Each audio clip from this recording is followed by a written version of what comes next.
Enfoque 360 con el Dr. Najem Reyes. El nuevo espacio libertario y de periodismo de opinión de tu Radio 1000 AM. Lunes, miércoles y viernes a las 20 horas.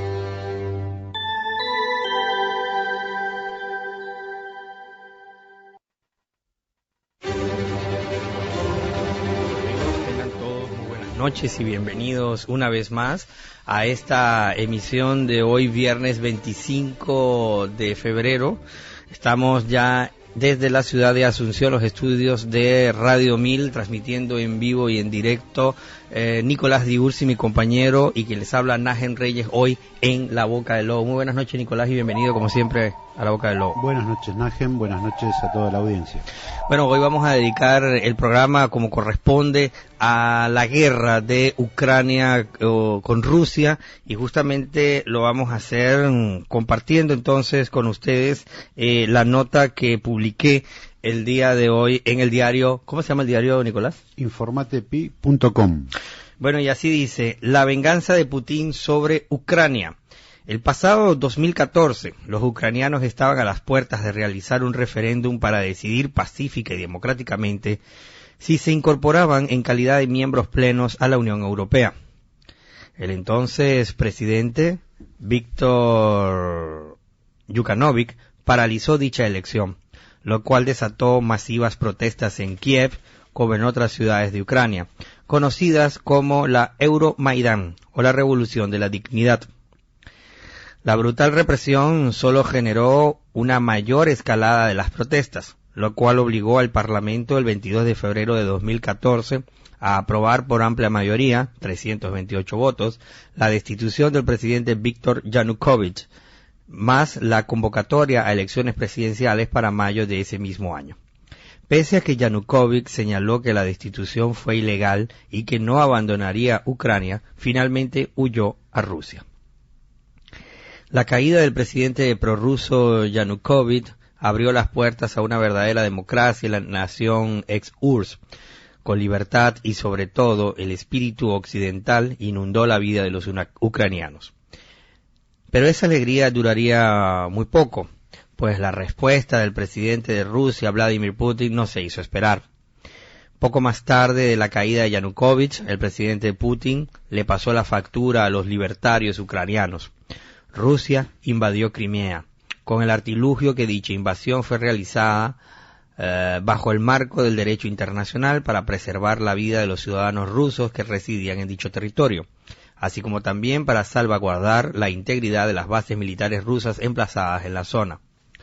Crimea, bajo ocupación de tropas rusas, realizó el 6 de marzo un referéndum donde se declaró República Autónoma de Crimea. Su corta autonomía apenas duró 10 días, pues decidieron reintegrarse a la Federación Rusa. El 18 de marzo, en Moscú, el mandatario ruso, en un pomposo acto, anunció oficialmente la anexión de Crimea al Estado ruso, con lo cual se consumó el arrebato territorial a su débil vecina Ucrania. Una gran crisis internacional y diplomática tuvo lugar, pero todo quedó allí, en condenas, declaraciones y estériles sanciones económicas, pues Putin continúa en el poder y bajo pleno control de Crimea. Pero para el régimen totalitario del Kremlin, no todo quedó allí. Su estrategia se centró en apoyar militar y financieramente a los grupos rebeldes ucranianos, obviamente todos ellos abiertamente prorrusos o pro-Putin, de la región del Donbass, fronteriza con Rusia, que básicamente comprende las provincias del sureste como Donetsk y Lugansk. Esta situación de ataques intermitentes entre las tropas ucranianas y las rebeldes prorrusas del Donbass se mantuvo hasta el 2019, cuando el outsider y actor cómico Volodymyr Zelensky fue electo presidente de Ucrania. El inexperto y joven presidente ucraniano llegó al gobierno de Kiev con un audaz objetivo: profundizar la occidentalización de Ucrania. Concomitante a este objetivo, procuraría la incorporación formal de Ucrania a la OTAN. El presidente Zelensky sostuvo un encuentro con su homólogo Donald Trump en el marco de la Asamblea General de la ONU, donde además de pedirle misiles antiaéreos, también abogó por una participación de Estados Unidos en las negociaciones con Rusia sobre el oriente ucraniano. Zelensky retornó a Kiev con las manos vacías. Pero el presidente Zelensky no se quedó de brazos cruzados. Avanzó en su política de occidentalización de Ucrania, sosteniendo un encuentro en Bruselas con el noruego Jens Stoltenberg, secretario general de la OTAN. Más tarde, y aprovechando el cambio de gobierno en Washington, el 1 de septiembre de 2021 sostuvo un encuentro con el presidente Joe Biden en la Casa Blanca. Justamente, esta reunión es el origen de la actual coyuntura Ucrania-Rusia, pues además que el presidente Biden le ofreció a Zelensky $60 millones en ayuda militar, también avanzaron en el proyecto del ingreso formal de Ucrania a la OTAN. Desde entonces, el calvario del hoy heroico presidente Zelensky no ha terminado, pues la reacción rápida y enfática del Kremlin no se hizo esperar. Rusia rechazó el ingreso de Ucrania a la OTAN por considerar esta una amenaza a su seguridad, entendiendo que de materializarse misiles de potencias rivales conglomeradas en la alianza militar occidental podrían llegar a Moscú en apenas 5 minutos, por tanto inaceptable para Rusia. Pese al enérgico rechazo de Putin a la iniciativa de Zelensky, este siguió avanzando. Moscú pasó de las palabras a la acción a finales de 2021, colocó más de 100.000 hombres con blindados, helicópteros artillados y hasta un hospital militar a escasos kilómetros de la frontera occidental con Ucrania. Además de la colocación de las sofisticadas baterías antiaéreas tipo S-400 al sur de Bielorrusia, igualmente muy próximas a la frontera con Ucrania. A partir de allí, desde finales de 2021 y lo que va del presente año, ha habido decenas de reacciones de la comunidad internacional, desde el secretario general de la Organización de Naciones Unidas, discusiones en el Consejo de Seguridad de la ONU, cumbres de presidentes en Moscú y Washington, reuniones de cancilleres de la Unión Europea, anuncios de amenazas, todas ellas con el propósito de evitar la invasión de Rusia a Ucrania. Finalmente, los hechos son contundentes. Occidente fracasó en el esfuerzo de impedir la invasión. Ayer, el presidente ruso inició una masiva y sangrienta operación militar por aire, mar y tierra, atenazando de norte a sur a Ucrania, desde Cherniv, Kharkiv, Lugansk, Mariupol, Kherson y Odessa. Hoy, ya las tropas rusas han llegado a Kiev, con lo cual el gobierno de Zelensky virtualmente ha caído. A la vez, Víktor Yanukovych se prepara para asumir el gobierno de Ucrania y con lo cual se habrá consumado la venganza de Putin. Bueno, Nicolás, esto es lo que se publicó hoy en Infórmate PY. ¿Cuáles son tus primeros comentarios, impresiones sobre toda la coyuntura en general? Tal vez no sea lo más habitual, pero vamos a empezar por el final. Putin ganó. Interesante. Pero ganó antes de empezar. Putin ganó antes de empezar porque hay un montón de factores que los medios de comunicación no están hablando y que incluso avalarían legalmente las acciones de Putin. ¿Sí? Después podemos discutir la ética de la guerra, todo lo que vos quieras. El derecho internacional. El derecho internacional, pero una de las bases del derecho internacional, de los fundamentos centrales de la existencia de la tan mentada Organización de Naciones Unidas es la autodeterminación de los pueblos. Y bueno, eso está en la Carta Constitutiva de esa organización. Bien.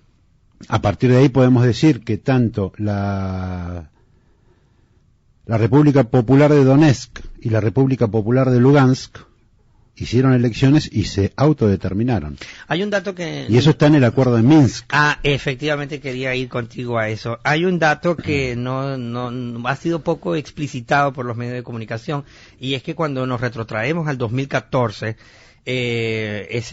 para firmar una suerte de armisticio entre Rusia y Ucrania, también firmaron Donetsk y Lugansk como repúblicas. En carácter de repúblicas. En carácter de repúblicas, y eso implicaba ya hay un reconocimiento ajustado a derecho, ya es un reconocimiento del gobierno de Kiev a estos gobiernos, a estos estados. A estos dos nuevos estados, que lo primero que hicieron fue pedir por llamarlo de alguna manera, el protectorado de la Federación Rusa, y Putin obviamente dijo que sí, después de todo son rusos ucranianos. Pero hay algo que me sorprende, que la prensa siempre dice que son rebeldes. En realidad ya no son rebeldes porque ya fueron reconocidos como repúblicas a partir de ese tratado que se firmó en el 2014. Totalmente. O sea, el acuerdo de Minsk, que se firmó el 5 de septiembre del 2014, está firmado por Ucrania, la Federación Rusa y las repúblicas de Donetsk y Lugansk. O sea, no son grupos rebeldes. Ahora voy a poner un audio de el oyente Javier, que nos dice lo siguiente. Hola amigos de la radio, Javier de vuelta soy. Bueno, amigos, una pregunta. Entonces, ¿para qué se creó la OTAN? Bien, gracias Javier. Nicolás, ¿qué le contestas a Javier? Efectivamente, Javier tiene razón. La OTAN se creó para mantener a Estados Unidos dentro de Europa y a Rusia fuera. Sí, esto es parte de me gusta tu definición, digamos, la Guerra Fría. Sí, básicamente fue eso, mantenerlos cerca a Estados Unidos como en esa época como potencia prácticamente hegemónica, y mantener a Rusia fuera, o sea que en esa época no era Rusia, sino que era la URSS, la República Socialista Soviética. Exactamente. Después lo que dice también es correcto, Ucrania no forma parte. De hecho, vos lo mencionás en tu nota de hoy. Ucrania se acercó a a Donald Trump para solicitar el ingreso, y Trump, sabiendo lo que ello implicaba, sabiamente, el señor que nos iba a llevar a la Tercera Guerra Mundial. Y por eso Trump ha arremetido enérgicamente diciendo que el culpable de todo esto es Joe Biden. Sí, definitivamente. Cuando Joe Biden le dio no vamos a decir una luz verde, pero sí le dio un halo de esperanza a Ucrania de poder ingresar a la OTAN, indefectiblemente Rusia iba a reaccionar, sobre todo porque incluso si Ucrania ingresara a la OTAN, estarían infringiendo los estatutos de la OTAN, porque uno de los requerimientos que tiene esta organización para que los países puedan formar parte es la no existencia de conflictos limítrofes. Y desde 1991 a la fecha, Ucrania no tiene definidas sus fronteras.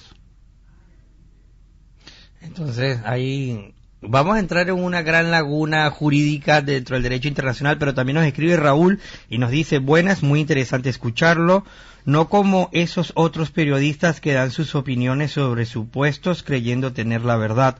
Con su programa La Esperanza de un Periodismo Serio se hace realidad. Felicitaciones y éxitos. Gracias, Raúl, pero te comento que yo no soy periodista. Ni yo. Yo soy un humilde historiador y Nicolás Di Ursi es un veterano escritor. Agradecemos las palabras de Raúl. Sí, efectivamente los medios de comunicación tienen un rol muy importante en todo esto. Y como siempre hay que tener en cuenta, en todas las guerras la primera víctima es la verdad. El primero que muere cuando se desata una guerra es la verdad. Bueno, en todo caso, Raúl, te digo que el compañero Peralta tiene la legitimidad de emitir sus opiniones dentro del carácter de la documentación que él maneja y efectivamente también son válidas. No, por supuesto, o sea, las opiniones son diversas. Claro. Sí, los hechos son unos, el hecho es uno en sí. Y eso implica que entran en juego un montón de cuestiones. Y por eso vos, Najem, sos venezolano, yo soy argentino. Y por eso vamos a volver a los datos fácticos. Claro. Y el dato fáctico es que en el año 2014 se firma el armisticio entre Rusia y Ucrania. Pero en ese armisticio estaban participando las repúblicas de Donetsk y Lugansk. Repúblicas, ese que parece que es una palabrita, no es menor. Y esa palabrita implica implícitamente el reconocimiento de Kiev a estos territorios como estados. Entonces, quedamos que en el 2014 Ucrania finalmente reconoce a estas dos ex provincias, si querés, ucranianas, las reconoce como repúblicas. Ese mismo año es cuando, no voy a decir un golpe de Estado, porque fue una cuestión constitucional, la destitución del presidente que estaba entonces, fue ajustada a derecho por el Parlamento, financiada por una potencia extranjera, pero ajustada a derecho en términos... Bueno, lo de financiada no sé. De constitución. En todo caso nos remitimos nuevamente a los hechos. A los hechos. Entonces los hechos son... el hecho es concreto. Golpe de Estado, destitución de un presidente, cambio de gobierno, cambio de políticas, digamos... Deja de ser, ya no es Víctor Yanukovych, que era prorruso, prácticamente el procónsul de Rusia en Kiev, y el nuevo gobierno es un gobierno prooccidental, pero ese gobierno prooccidental reconoció a las repúblicas de Donetsk y Lugansk. Claro, entonces a partir de ese hecho... ¿Y qué pasó después? Exactamente, a partir de ese hecho, a partir del reconocimiento de Donetsk y Lugansk como dos repúblicas, ¿en qué lugar ponemos los bombardeos que se vienen dando desde entonces? El problema es que los medios no cuentan, pero hace 14 años que estas dos regiones, estas dos repúblicas, sufren un acoso constante y agresiones militares. ¿Qué es lo que se llama la región del Donbass? La región del Donbass. Estamos hablando de alrededor de 15.000 muertos. Y justamente con la llegada de Zelensky, que es el presidente nacionalista pro-occidental, que yo considero que es un inexperto realmente, porque entiéndase que era un actor cómico, llegó aquí y él lo que decidió también fue arreciar los bombardeos y los enfrentamientos con las repúblicas de Donetsk y de Donbass. Claro, y eso, a ver, ahí hay un... es un término que está bastante prostituido, porque tiene, digamos, un contexto histórico bastante complejo, que es el espacio vital. Ah, claro, ese es un concepto clave en geopolítica. En geopolítica el espacio vital es central, y el problema, bueno, que como fue utilizado por Hitler en la Segunda Guerra Mundial, es prácticamente una mala palabra, pero todo el espacio vital. Claro, todo el este de Ucrania. Todavía se utiliza en la academia en relaciones internacionales. En la academia. En la academia. El problema es que todo el este de Ucrania son rusos.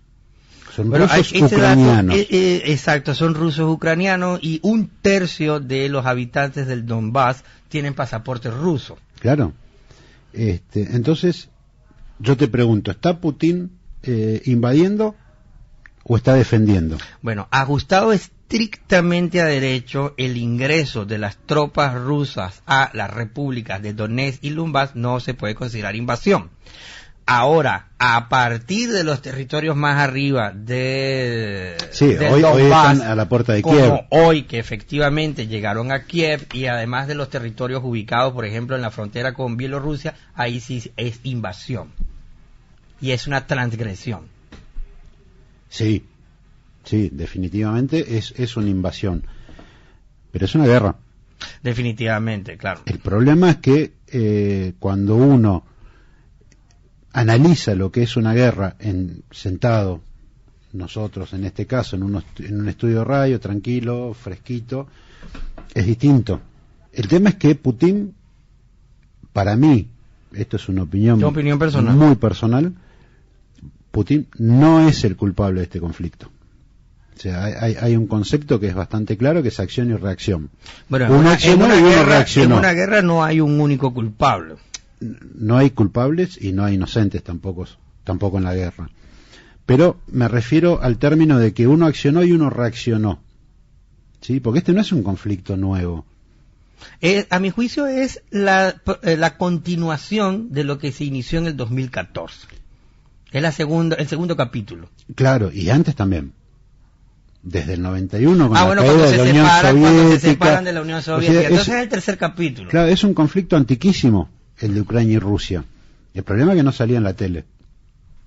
Hoy lo vemos en la tele, 24/7, en las redes sociales, y prácticamente Putin es el diablo paseándose en calzoncillos por las calles de Kiev. Pero ahora vamos a... Claro. Vamos a hablar un poco de esa perspectiva del diablo en calzoncillo, pero me interesa colocar el lente justamente en el origen o el detonante de este conflicto. A mi juicio, y es lo que yo plasmo en el artículo publicado en Infórmate PY, que es justamente, creo que es la conjugación de dos personalidades. Una es Zelensky, que es un Nobel, un hombre, un outsider, que no maneja y no tiene evidentemente conocimiento sobre política y geopolítica. Se empecinó en ser un presidente nacionalista, pero al mismo tiempo pro-occidental, y quizás buscando desesperadamente protegerse de una eventual agresión rusa, es lo que lo llevó justamente a esta tragedia de hoy. Volviendo al punto de que Zelensky apenas juramentó como presidente, tiene como meta que Ucrania ingrese a la OTAN. Zelensky eligió mal el rival. Y no hablo puntualmente de lo que podría llegar a ser la Federación Rusa y su potencial militar o el potencial económico. Eligió mal el rival al elegirlo a Putin. Putin es un ajedrecista y viene preparando esta jugada hace 20 años. Además de ajedrecista, tiene uno de los ejércitos más poderosos del mundo. Por eso, ese ejército finalmente lo que le da a Putin es el tiempo, el poder tomarse 20 años para planificar una acción, que es un tiempo que Ucrania no tiene, y es un tiempo que hoy la OTAN no tiene. Vamos a volver al punto de la OTAN, porque justamente el oyente Javier nos preguntaba que qué pasaba con la OTAN. Bueno, la OTAN simplemente no puede intervenir porque Ucrania formalmente no es miembro de esta. No es miembro de esto, y por eso mismo, y a eso yo le adjudico la personalidad de ajedrecista, porque vos bien decías que la Federación Rusa llegó a las puertas de Kiev, pero no ingresó. Se quedaron ahí. Se quedaron en la puerta y le dijo a Zelensky: charlemos, nos juntemos, charlemos, negociemos. Zelensky se negó. Se negó. ¿Pero por qué hace esto Putin? Porque si él le está diciendo a el gobierno de Ucrania que son nazis, que son asesinos, que son terroristas, no puede ingresar en una ciudad donde el mismo Zelensky repartió 150.000 fusiles automáticos, porque va a entrar en un conflicto que sí va a ser más sangriento de lo que ya hasta ahora ha sido, con infinidad de víctimas civiles, porque el combate en localidades, basta mirar lo que es cualquier combate en Medio Oriente, no hay tiempo de ver quién es quién. Entonces Putin no ingresó. Putin llegó hasta ahí. Las tropas, sí. Y dijo: ya está, ¿viste? 48 horas yo estoy en la puerta de tu casa. Conversemos. ¿Por qué? Porque Putin sabe que la OTAN no puede. No, la OTAN no es que no puede. Estados Unidos no puede. Si él ingresa en Kiev y desata un baño de sangre, tampoco va a pasar nada. Pero hay una cuestión, entre comillas, humanitaria, que habilitaría que Naciones Unidas autorice una acción. Pero acuérdate que para que Naciones Unidas autorice esa acción tiene que pasar por el Consejo de Seguridad, y ahí va a tener el veto de la propia Rusia y va a tener el veto de China, obviamente. Entonces, por eso es que yo digo que no va a pasar nada y va a quedar como ocurrió en el 2014. Pero yo quiero volver otra vez al punto de los orígenes del conflicto. Así como señalé yo a Zelensky, digamos que, como dices tú, en esa mala elección de su rival, del otro lado del Atlántico está Joe Biden. ¿Cuál es Joe Biden? ¿El que le entregó Afganistán a los talibanes? ¿Es el mismo o cambió? Ese mismo Joe Biden. Bueno, y esas son señales que Putin ve. Por supuesto. Entonces, ¿qué le va a mandar al almirante transgénero? Tiene un almirante transgénero. Vamos a hablar de eso más adelante, pero quiero volver al punto de Joe Biden, porque Biden efectivamente le alentó a Zelensky, contrariamente a lo que hizo Trump, alentó a Zelensky a que se ingresara a la OTAN. ¿Y los negocios de Hunter Biden no tienen nada que ver? Humildemente recordemos que era miembro del directorio de la compañía de gas más importante de Ucrania y ganaba $30,000 mensuales, el hijito consumidor de cocaína de Joe Biden. Ahora, entre otras virtudes. Entre otras virtudes como la pedofilia, ¿no? Todo esto salió en la computadora. Estamos hablando lo que salió en la computadora de Hunter Biden. Y que esa computadora la entregaron al FBI. Pero bueno, volvamos acá. Al alentar Biden a Zelensky, contrariamente a lo que hizo Donald Trump para que ingresara a la OTAN, fue activar, o lo que dije yo en estos días en la radio cuando me entrevistó Pablo Valdés, que movieron el demonio que estaba encerrado en la cueva. Le dieron la excusa.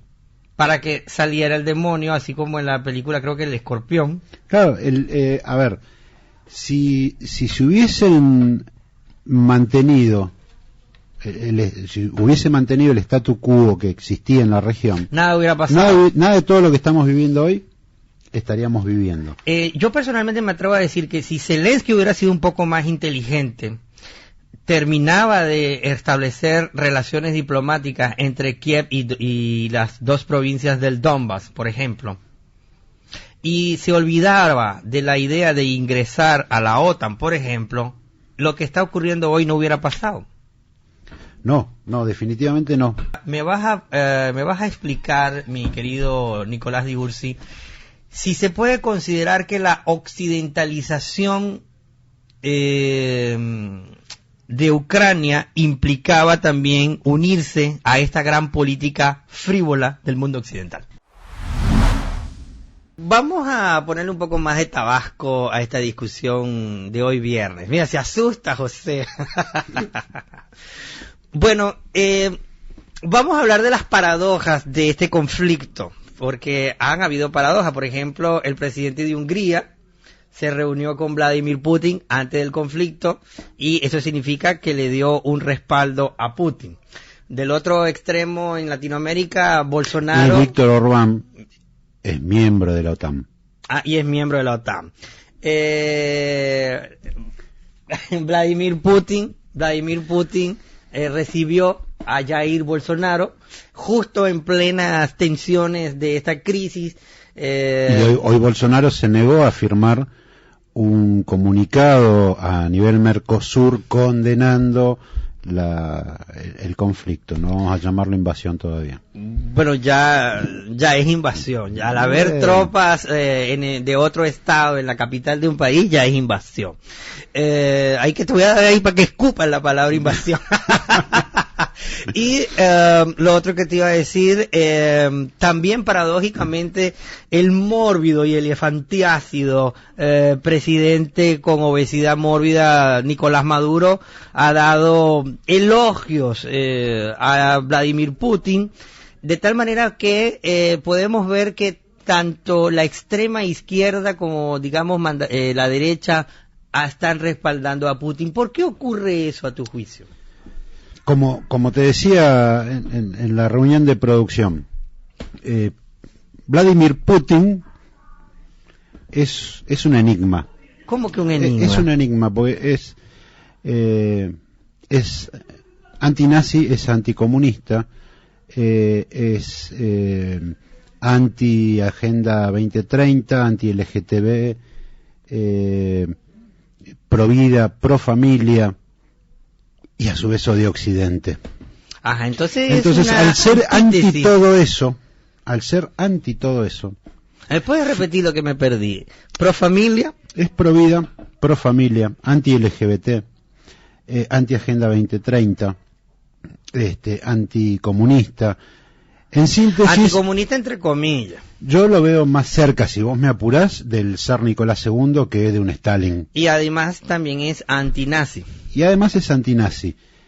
Entonces, finalmente Putin encarna los valores que hicieron grande a Occidente. Ajá. ¿Cuáles son esos valores?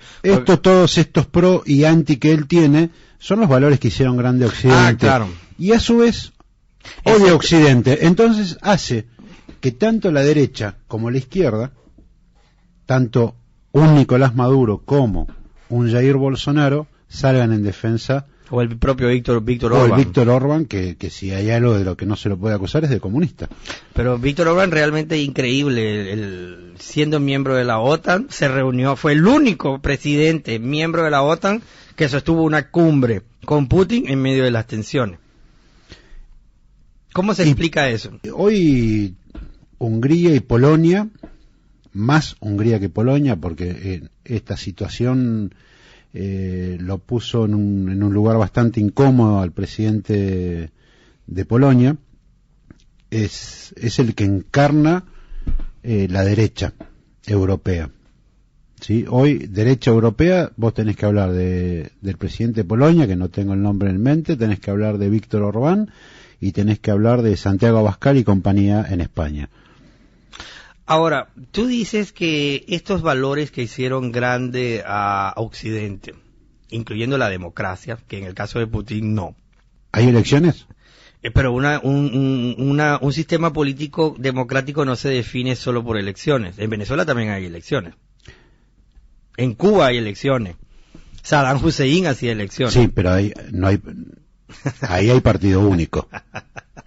Bueno, en Venezuela no hay partido único, hay montones. Bueno, no, a ver, tu amigo Juancito Guaidó... No, ese no es amigo mío, lo digo públicamente. Es un Maduro flaco.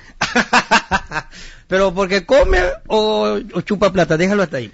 Bueno, sí, volvamos. Estos dos valores que, como dices tú, ese conjunto de valores que Occidente luego ha mutado a una suerte de frivolización. Y te voy a decir por qué frivolización.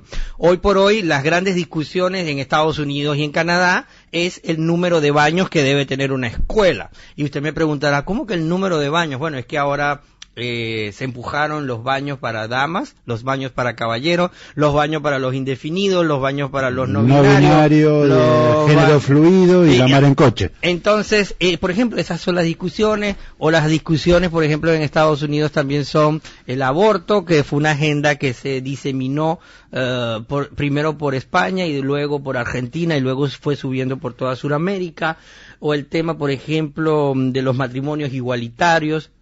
¿Qué es lo que engloba, digamos, todo esto de los derechos o los mal llamados derechos LGBT? El problema es que mientras eso pasaba en Occidente, en Oriente, y cuando hablo de Oriente hablo de China y hablo de Rusia, ellos se prepararon para la guerra. Humildemente, ¿qué fue lo que Sun Tzu hicieron? Para acá te dicen y te enseñan, si quieres la paz, prepárate para la guerra.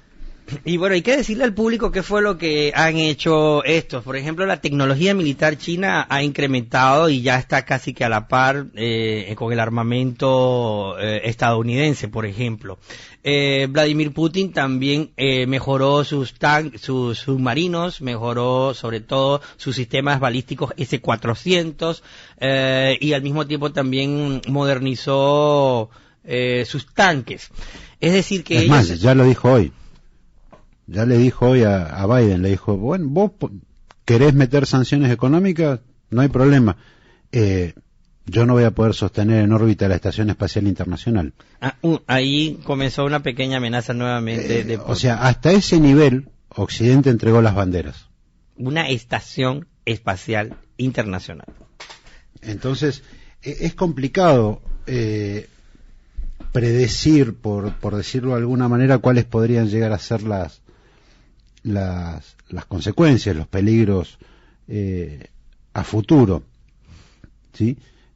Lo único que hizo con este debilitamiento de Occidente, y no hablo solamente o exclusivamente en términos militares, porque Occidente se ha debilitado en términos morales. Es que Occidente se autodebilitó concentrándose en estos temas antes que dedicarse a los temas de Estado, que lo decía el Príncipe también, una obra clásica del periodo Nicolás Maquiavelo. Nicolás Maquiavelo en pleno periodo medieval. O sea, la función de los ejércitos son dos. Una, que es la que todos conocemos, que es la guerra, lisa y llana, la cruda realidad de la guerra, y la otra que es la que mantuvo, por ejemplo, el mundo en cierta estabilidad en el transcurso de la Guerra Fría, que es la disuasión. Ujú. ¿Sí? Cuando yo tengo enfrente un ejército al que yo sé que puedo dañar, pero que me puede dañar también, hay un statu quo, un decir, bueno, mira, vos quédate ahí, yo me quedo acá y somos amigos. Que es poco más o menos el juego de la India con China. Claro, hoy este debilitamiento moral, militar y económico de Occidente frente a Oriente hace que Putin, Xi Jinping y demás se envalentonen y digan, bueno, pero enfrente no hay nadie. ¿Qué me impide a mí avanzar e ir por lo que yo quiero? En el libro de Nicolás Maquiavelo, El Príncipe, él dice que la función fundamental del príncipe es la guerra. ¿Y por qué Estados Unidos, por ejemplo, lamentablemente está ahora en una fase de repliegue? No lo digo yo, lo dicen la mayoría de los analistas de mis colegas. Y ese repliegue comenzó justamente con Obama, no con Trump. No, arrancó con Obama, efectivamente. Trump lo único que hizo fue no iniciar ningún conflicto armado. nuevos conflictos. Pero el repliegue estadounidense comienza es con Obama, al mismo tiempo que se exaltan todas estas políticas que estábamos comentando, que era la de... Sí, todo lo que se podría englobar en la Agenda 2030. Y ese vacío, entonces, obviamente, en geopolítica... Se ocupa. ¿Y quién lo está ocupando ahora? ¿Nada más y nada menos? Lo está ocupando, en primer término, lo está ocupando Putin. ¿Sí? Por lo menos la escena mediática. Ahora, hay un tema que nadie está considerando en la cuestión de las probables o posibles sanciones económicas con las que lo amenazan a Putin. Hablamos de gas, hablamos de petróleo. Ya Alemania reculó en chancletas y dijo, no, mirá, yo no me meto, no lo saquen del SWIFT porque necesito el gas. El gas en 24 horas aumentó 60% en Europa. Que ya la medida quedó limitada nada más a 3 bancos estatales rusos. Ahora, un banco privado puede seguir operando. Y el trigo, Rusia es uno de los mayores exportadores de trigo. ¿Sí? Ayer, 24 de febrero, entró en vigencia un acuerdo firmado entre Rusia y China, por el cual China le va a comprar todo el trigo a Rusia. Y también está el proyecto de comprarle el gas. Ahora, hablando de las consecuencias económicas, yo dije en mi tablero mundial que justamente todas las bolsas, los indicadores económicos, el Standard & Poor's, Dow Jones, Nasdaq están a la baja, van a cerrar así, o ya cerraron esta semana con todos los indicadores negativos. Así también se replicó en Europa y en Asia, y de hecho el petróleo ya pasó la barrera histórica de los $100 el barril, de tal manera pues que se viene lo que se llama un escenario nuevamente de inflación global con aumento en los precios de los commodities. También esto al mismo tiempo va a contraer las importaciones y se habla de una contracción del PIB mundial. ¿Qué señalas tú al respecto? Más importante o más peligroso, si querés, que el aumento de precios y demás, porque ya tanto Europa como Estados Unidos tienen una inflación que va a subir más, se está volviendo incontrolable. Entonces en algún punto ellos necesitan la guerra para mover toda esa industria que tienen. Pero el tema es que hay implicancias geopolíticas que son mucho más graves, más complejas en esta cuestión. Por ejemplo, estábamos hablando del trigo y yo te comentaba que ayer, 24 de febrero, entró en vigencia un acuerdo entre Rusia y China, donde China le compra a la Federación Rusa todo el excedente de trigo que ellos tengan. Entonces, mientras Biden y la OTAN y compañía vayan aumentando los precios de los alimentos en el mundo, quien va a ir por detrás aliviando el mercado va a ser China. El gran dragón comunista. El gran dragón comunista, con su ruta de la seda y demás, ocupando, como hablábamos antes, los espacios que otros van dejando vacío. Hablando de China, aviones de China nuevamente sobrevolaron cerca de Taiwán. Aprovechando. Por eso mismo, aprovechando de eso, justamente. China puede llevar adelante sus pretensiones sobre la República de Taiwán, sobre la isla. ¿Quién lo puede frenar a este gordito simpático de Corea del Norte, a Kim Jong-un, para invadir Corea del Sur? Si enfrente lo tengo a Biden. Bueno, realmente nefasto la figura de Biden. Nos vamos deseando el retorno de Donald Trump a la Casa Blanca. Muy buenas noches, Nicolás. Buenas noches, Najem. Buenas noches a la audiencia y buen fin de semana.